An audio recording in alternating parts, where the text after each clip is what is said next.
أكان جوار كيكات رت إني جوار الرفسات ريور كيسا نتشاهد باني قيو أريو جواري رشايد بات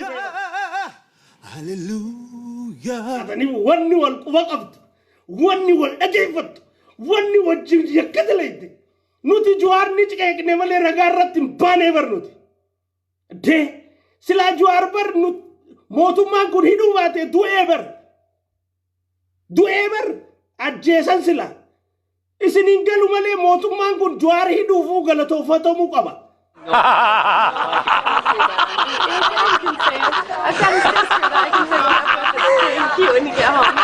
An lubu tana Oromo fin kan ne abba fadin so dara motumman tun jallina qabanani le jallo da jeedi ni baccu ta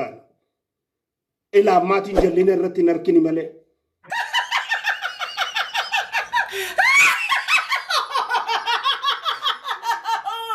hattun kaysani jirti eni jirti ach barbarin kaysani jirti eni jirti malamaltumman kalaqame jira hoggansa kays Karran tan ummata jamsu jira hoggan sakenya kaiskin hit alil chomin kul laysina itti waray gamna kan haq absoy nef na ma fi miti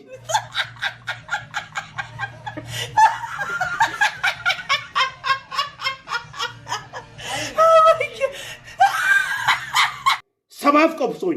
haq absoy ne ummata kenya fi anga talkasha wiski dugu jala kursi qabu da fi miti nuti khabiya galle boru wal saatilu teenya tan qabsoof teenya itti duu teenyaas yoo duunelle hattu wayyaane irraa hafte tamaqaa oromootiin bakka wayyaane buutee qabeenya oromoo saamu jirtu tanaan nu jeese akka beeytan barbaannaa jechuu saatiluuf teenya maqaadhaan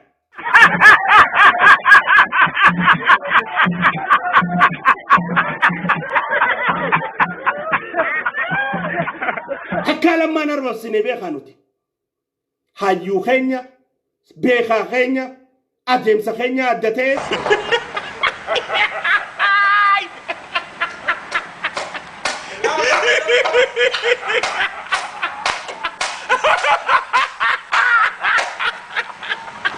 nagaatti obboleessa keenya karaan baalli lukkuus yaa ta'u jennee wal eebbisnee adda baane beeka lammaadhaa wajjin karaa kee carqiis yaa godhu bakka deemtes yaa milkeessu daandiin keenya adda baane waliin ajjeesnu